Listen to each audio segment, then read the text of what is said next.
Chụp số lục rúខ្ញុំបាទឈ្មោះច័ន្ទសុវិសាលថ្ងៃហ្នឹងខ្ញុំមកនិយាយអំពី function ហើយនិង object oriented programming ដែលគេហៅថា OOP ហ្នឹងអញ្ចឹងចំណុចទី1គឺជា function អញ្ចឹង function គឺជាអី function គឺជា block of code ដែលយើងអាចយកវាមកប្រើប្រាស់ឡើងវិញបានដែលវាដំណើរការទៅលើការងារមួយដែលជាក់លាក់ហើយយើងប្រើប្រាស់វាហ្នឹងដើម្បីកាត់បន្ថយការសរសេរ code ដដែលម្ដងហើយម្ដងទៀតអញ្ចឹងចំពោះ function structure ជាទូទៅ function គឺវាមាន3ផ្នែកដែលផ្នែកទី1គឺជា introduction ឬក៏ជា declaration ដែលជាកន្លែងដែលយើងឲ្យឈ្មោះទៅកាន់ function ហើយចំណុចទី2គឺ parameter ដែលជាកន្លែងដែលយើងបោះតម្លៃចូលទៅក្នុង function ហ្នឹងហើយចំណុចទី3គឺ return value គឺជាកន្លែងមួយដែល function បោះតម្លៃមកឲ្យយើងវិញនៅពេលដែលវាដំណើរការចប់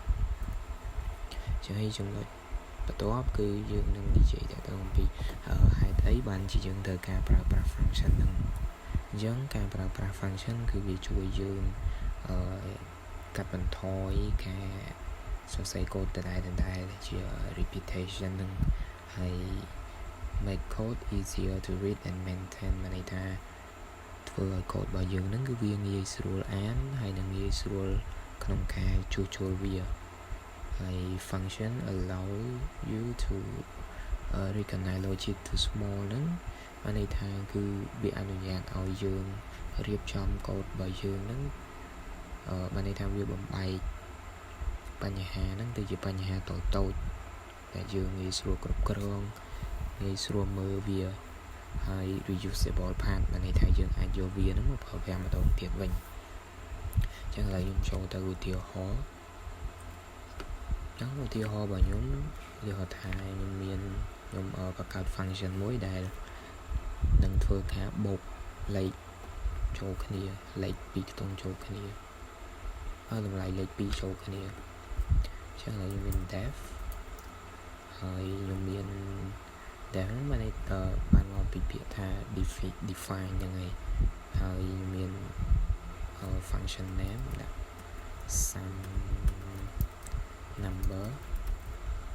ហើយនៅក្នុងហ្នឹងគឺមាន parameter 2គឺ a1 b1 ហើយបន្ទាប់មកមាន return ខ្ញុំឲ្យវា return a បូកនឹង b ហើយបន្តមកទៀតខ្ញុំបង្កើត variable មួយដែលមានឈ្មោះថា result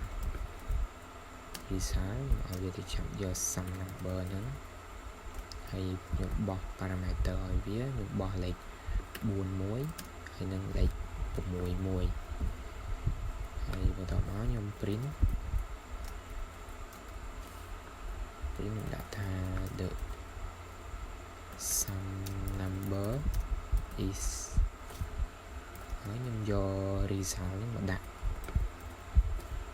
អញ្ចឹងឥឡូវខ្ញុំចុច Ctrl S save មួយខ្ញុំ run code អញ្ចឹងឥឡូវគឺថា the sum number is 10យើងយក4ហ្នឹងបូកនឹង6អញ្ចឹងចំណុចបន្ទាប់គឺខ្ញុំមកនិយាយអំពី object oriented programming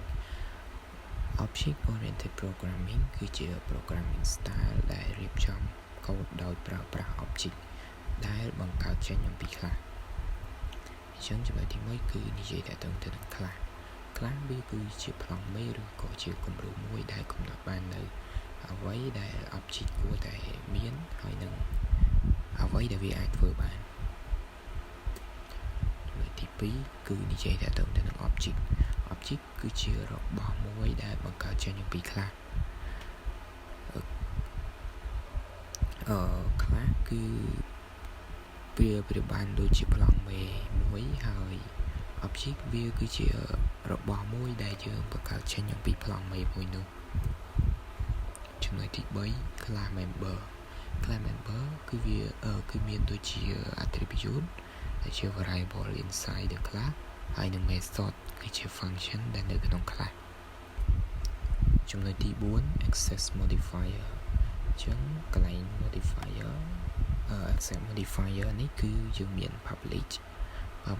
អានេះថាគឺអាច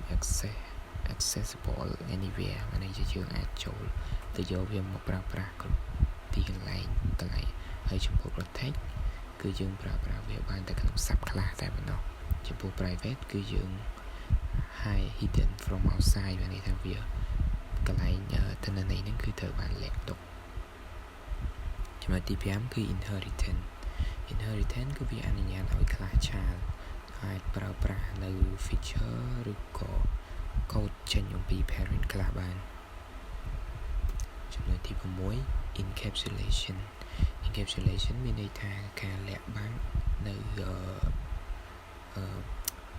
ព័ត៌មានជាក់លាក់អំពី object ហើយវាបង្ហាញតែអ្វីដែលវាចាំបាច់តែប៉ុណ្ណោះ